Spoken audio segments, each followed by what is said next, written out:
빈곤은 차별적이지만 스모그는 평등하다. 재난은 누구에게나 닥칠 수 있다는 말이겠지만 그 영향만큼은 결코 공평하지 않은 게 현실입니다. 코로나19가 그렇습니다. KBS 여론조사 결과를 보면 코로나19 이후 소득이 줄었다는 답변이 절반을 넘었습니다.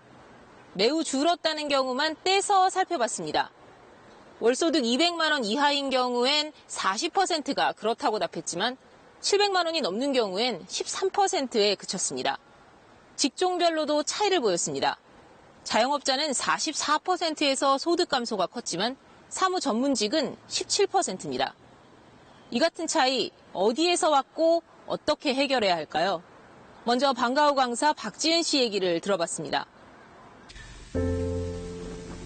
저는 10년째 초등학교에서 한자를 가르치고 있습니다. 코로나19로 등교 수업이 미뤄지면서 아이들을 만나지 못하고 있어요. 계약서를 처음에 이제 3월 초에 그래도 썼는데 그때 계약서 쓰고 이제 단 한 번도 학교를 못 온 거죠. 오늘은 출근하기로 했던 학교를 찾았습니다. 안녕하세요. 네, 방과후 강사 서류 떼러 왔습니다. 네네. 서울시가 주는 특별지원금을 신청하려면 수업을 못했다는 증명이 필요해서입니다. 2달째 수입은 없습니다.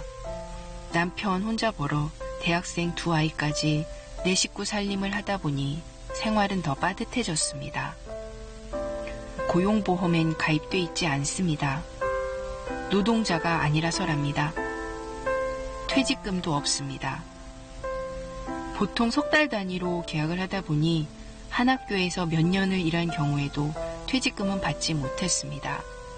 여기 계약서에는 저희에게 퇴직금을 주지 않는다라는 항목이 1번으로 사실 나와 있습니다. 이제 등교 수업을 한다지만 방과후 수업은 학교장 재량이라 어떻게 될지 알 수 없다고 합니다. 코로나로 인해서 더 느낀다기보다는 그냥 명확해진 것 같아요. 저희들의 신분. 나는 방과후 강사입니다. 박지은 씨가 말하는 신분. 몇 년을 한결같이 열심히 일해도 보호받을 수 없는 사람들 얘기입니다.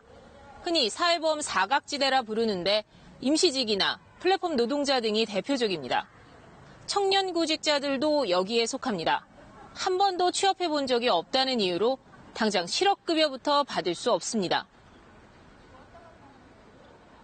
작은 경력 하나 얻기도 참 어려운데 어떨 때는 그런 청년 지원 제도 같은 거에 들지도 못한다는 거에 가끔 자괴감이 들 때도 있는 것 같아요. 전공을 살려 관광업계 취업을 준비해왔던 터라 걱정은 더 커졌습니다.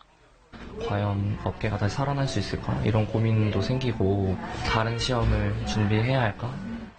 당장의 어려움도 어려움이지만 가장 힘든 건 예측할 수 없는 미래입니다. 코로나 때문에 앞날이 사라진 것 같아요. 그래도 그려보고 희망하면서 달렸던 게 있는데 갑작스런 실업에 고용보험이 힘이 되지 못했던 이유, 가입 대상을 임금 근로자로 한정했기 때문입니다. 코로나19 이후 고용보험 취지에 맞게 경제활동을 하는 사람으로 대상을 넓혀야 한다는 생각에 공감대가 커지고 있지만 문제는 방식과 재원입니다. 비슷한 고민을 했던 다른 나라들의 사례를 볼까요? 프랑스는 우리나라처럼 고용보험료를 임금 근로자와 고용주가 함께 부담해 왔는데요. 2년 전 자영업자와 자발적 퇴직자 등을 실업급여 대상에 확대했습니다. 대신에 임금에 부과하던 보험료를 없애고 소득에 세금을 더 부과해 재원을 마련했습니다. 대신 고용주 부담은 높아졌습니다. 덴마크 모델도 눈여겨볼 만합니다. 모든 근로사업소득에 노동시장 분담금을 부과해 재원을 마련한 건데요. 사실상 세금처럼 걷겠다는 것이라서 사회적 합의가 쉽지 않다는 어려움이 있습니다. 특수고용 노동자처럼 고용주가 명확하지 않을 땐 국가가 고용주 몫을 내는 절충안도 있고요. 노동 형태에 따라 보험료와 보장 범위를 다르게 해서 가입자를 최대한 늘리자는 안도 제시됐습니다. 중요한 건 결국 사회적 합의입니다. 어떤 방식으로 가든 가입 대상과 보장 범위가 넓어지면 부담이 커질 수밖에 없기 때문입니다. 그 정치 지도자의 적절한 희망과 비전 제시, 어떤 사회 집단들을 갈라놓지 않는 프레임을 제시하면서 희망과 비전을 제시해 주는 것이 지금 가장 필수적이죠. KBS 뉴스 원솔입니다.